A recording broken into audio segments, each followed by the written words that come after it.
এই প্রচণ্ড গরমে যদি হিট স্ট্রোক থেকে বাঁচতে চান তাহলে বাড়িতে অবশ্যই এইভাবে শুধুমাত্র কাঁচা আম দিয়ে বানিয়ে ফেলুন কেমিক্যাল মুক্ত আমচুর পাউডার। নমস্কার বন্ধুরা, অনুভার রান্নাঘরে আরো একটি নতুন পর্বে সবাইকে স্বাগত জানাচ্ছি। বন্ধুরা, আজকে আমি আপনাদের তৈরি করে দেখাবো বাড়িতে বসেই একদম দোকানের মতো আমচুর পাউডার রেসিপি। তবে বন্ধুরা, ভিডিও শুরুতেই বলে দিচ্ছি আমাদের পাড়াতে কিন্তু প্রচণ্ড পরিমাণ জোরে মাইক বাজে, যার কারণে হয়তোবা আমার এই কথাগুলো আপনাদের বুঝতে একটু অসুবিধা হবে। যদি অসুবিধা হয় তাহলে বন্ধুরা পুরো ভিডিওটা প্লিজ ক্ষমা দৃষ্টিতে দেখে নেবেন। তো এবার চলে এলাম রেসিপির মূল পর্বে। তো দেখুন বন্ধুরা, এই আমচুর পাউডার কিন্তু আমরা বিভিন্ন রকম রান্নায় ব্যবহার করে থাকি, যেমন যে কোনো চটপটা জাতীয় খাবার বানাতেও ব্যবহার করে থাকি, আবার চাট বানাতেও কিন্তু ব্যবহার করে থাকি। আবার এই প্রচন্ড গরমে শরীরে রিফ্রেশিং আনতে কিন্তু আমরা এই আমচুর পাউডারের শরবত বানিয়েও খেয়ে থাকি। এতে করে কিন্তু শরীর মন দুটোই একদম ঠান্ডা হয়ে যায়। এখন মার্কেটে পাতিলেবুজার দাম একটা লেবু প্রায় 7 থেকে 8 টাকার মতো। তো এখন তো মার্কেটে আমের দাম খুবই কম।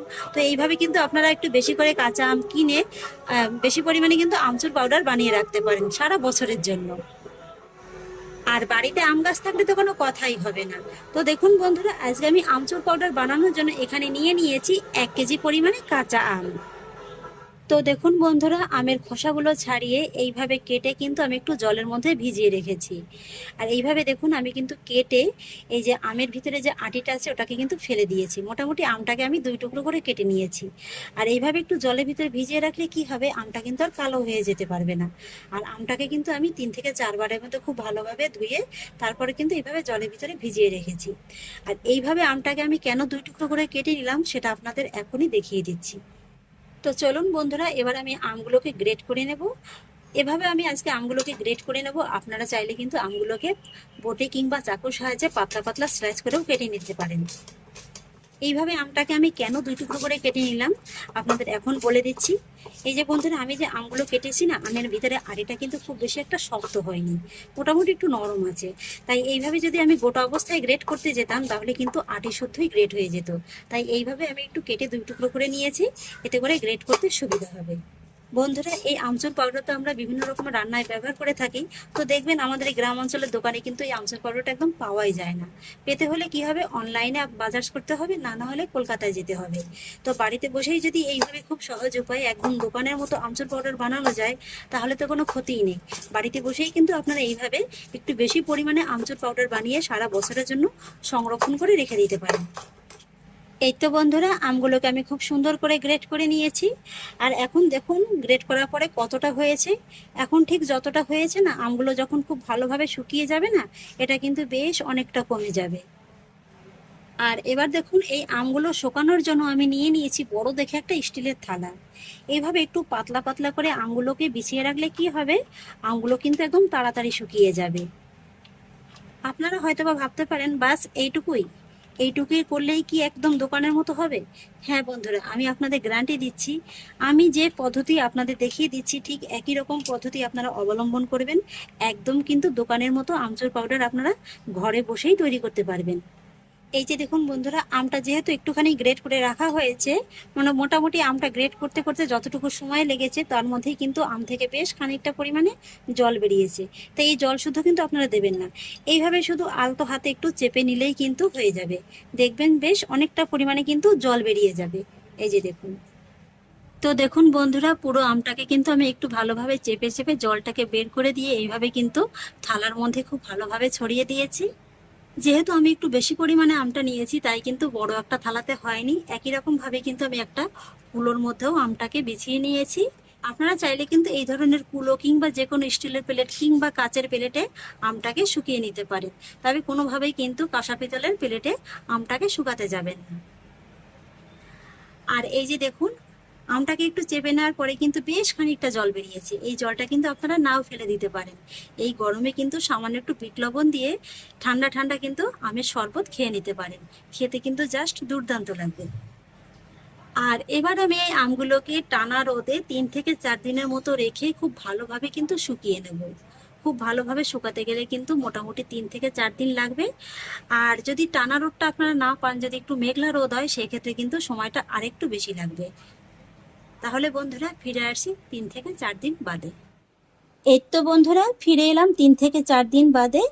আমগুলোকে আমি খুব ভালোভাবে একদম টানা রোদে শুকিয়ে নিয়েছি। আর এই যে দেখুন আমগুলো এত ভালোভাবে শুকিয়ে নিয়েছি, যার কারণে কিন্তু এই আমের মধ্যে হালকা একটু মচমচে ভাবও চলে এসেছে। আর এই যে দেখুন আমের কালারটাও কিন্তু একদমই চেঞ্জ হয়নি, কত সুন্দর দেখুন কালারটা একদম চলে এসছে। আর আমগুলো দেখুন শুকিয়ে কিন্তু বেশ অনেকটা পরিমাণে কমেও গেছে। আপনারা দেখতে পেয়েছিলেন যে আমি ঠিক কতটা পরিমাণে আম গ্রেট করে নিয়েছিলাম, কমে দেখুন বন্ধুরা একদম কতটুকু হয়ে গেছে। আমচুর পাউডার যেহেতু খুব বেশি একটা লাগে না, তাই এতটুকু আমে যতটুকু গুঁড়ো বের হবে তাতে কিন্তু বেশ অনেক দিন পর্যন্ত চলে যাবে। এই যে দেখুন।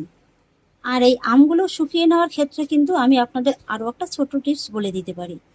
যদি আপনাদের কাছে অ্যাভেলেবেল টানা রোদটা না থাকে, সেক্ষেত্রে কিন্তু আপনারা এই আমটাকে মোটামুটি 1 থেকে 1.5 দিনের মতো একটু শুকিয়ে নিতে পারেন। মোটামুটি আমের ভিতরে যে একটা ময়েশ্চার ভাব আছে না, সেটাকে একটু টানিয়ে নিয়ে এই আমগুলোকে গ্যাস ওভেনে শুকনো খোলাতে আপনারা একদম লো ফ্লেমে প্রায় 10 থেকে 12 মিনিটের মতো সময় নিয়ে কিন্তু একটু ভেজে নিতে পারেন। মোটামুটি এর ভিতরে যে ময়েশ্চার ভাবটা থাকে সেটা একদম খুব ভালোভাবে কিন্তু শুকিয়ে নিতে হবে। তাতে মোটামুটি 10 থেকে 12 মিনিটের মতো সময় লাগবে, আর আমটা শুকিয়ে কিন্তু ঠিক এরকমই হয়ে যাবে। আমটাকে শুকিয়ে নেওয়ার পরে যতটুকু হয়েছে তাতে মোটামুটি ছোট একটা মিক্সার জারের মধ্যে কিন্তু খুব ভালোভাবে আমটা একদম ধরে যাবে।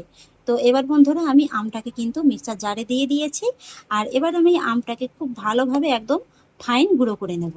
এই তো বন্ধুরা আমটাকে আমি খুব ভালোভাবে গুঁড়ো করে নিয়েছি। এইভাবে কিন্তু খুব ভালোভাবে একদম গুঁড়ো করে নিতে হবে। আমি যেহেতু আমটাকে খুব ভালোভাবে গুঁড়ো করে নিয়েছি, তাই কিন্তু আলাদাভাবে আর চেলে নেব না। আপনার চাইলে কিন্তু আমটাকে গুঁড়ো করে একটু আলাদাভাবে চেলেও নিতে পারেন। এই প্রচণ্ড গরমে যদি হিট স্ট্রোক থেকে বাঁচতে চান, তাহলে বাড়িতে অবশ্যই এইভাবে শুধুমাত্র কাঁচা আম দিয়ে বানিয়ে ফেলুন কেমিক্যাল মুক্ত আমচুর পাউডার। বাইরের থেকে দেখে কিন্তু কেউ বুঝতেও পারবে না যেটা আপনি বাড়িতেই তৈরি করেছেন। রং এবং স্বাদ দুটোই কিন্তু একদম হুবহু দোকানের মতো হবে। আর এইভাবে কিন্তু একটু বেশি করে আমচুর পাউডার বানিয়ে আপনারা যে কোনো এয়ারটাইট বক্সের মধ্যে কিন্তু ভরে সংরক্ষণ করে রাখতে পারবেন, নর্মাল ফ্রিজ ছাড়াই, প্রায় 2 বছরের মতো। আর যে বয়ামটার মধ্যে রাখবেন, খেয়াল রাখবেন বয়ামটা যেন অবশ্যই শুকনো থাকে। আর এটাকে যদি আপনারা ফ্রিজ ছাড়া রাখতে চান, তাহলে কিন্তু অবশ্যই শুষ্ক স্থানে রাখতে হবে। তাহলে দেখে নিলেন তো বন্ধুরা, বাড়িতে আমচুর পাউডার বানানো কতটা সহজ। মাত্র একটা উপকরণেই কিন্তু তৈরি হয়ে যাবে। এইভাবে আপনারা একটু বেশি করে বানিয়ে নিন, আর প্রায় 2 বছরের মতো কিন্তু সংরক্ষণ করে খেতে পারবেন। এবার আমি আপনাদের এই গরমে 1 গ্লাস ঠান্ডা ঠান্ডা রিফ্রেশিং আমচুর পাউডারের শরবত তৈরি করে দেখাবো। সেই জন্য একটা শরবতের গ্লাসে নিয়ে নিচ্ছি 1 গ্লাসের মতো ঠান্ডা জল, সঙ্গে নিয়ে নেব 1 চামচের মতো আমচুর পাউডার,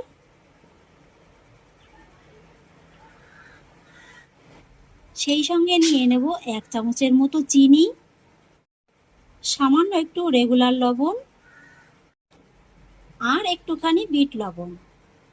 ব্যাস, এখন একবার একটু ভালোভাবে মিশিয়ে নিলেই তৈরি হয়ে যাবে এই গরমে প্রাণ ঠান্ডা করা ঠান্ডা ঠান্ডা রিফ্রেশিং আমচুর পাউডারের শরবত। ব্যাস বন্ধুরা, তৈরি হয়ে গেল আমচুরের শরবত। তাহলে আশা করছি বন্ধুরা আমার আজকের এই রেসিপিটি আপনাদেরও খুব ভালো লেগেছে। যদি ভালো লেগে থাকে তাহলে আমাকে অবশ্যই একটা লাইক এবং কমেন্ট করবেন, সেই সঙ্গে বন্ধুদের সঙ্গে শেয়ার করবেন। আর প্লিজ বন্ধুরা, যদি আমার পরিবারের নতুন সদস্য হয়ে থাকেন, তাহলে একটা সাবস্ক্রাইব করে পাশে থাকা বেল আইকনটি প্রেস করে দেবেন। ফিরে আসছি এরকমই পরের অন্য কোনো নতুন রেসিপি নিয়ে। সবাই ভালো থাকুন, সুস্থ থাকুন, ধন্যবাদ।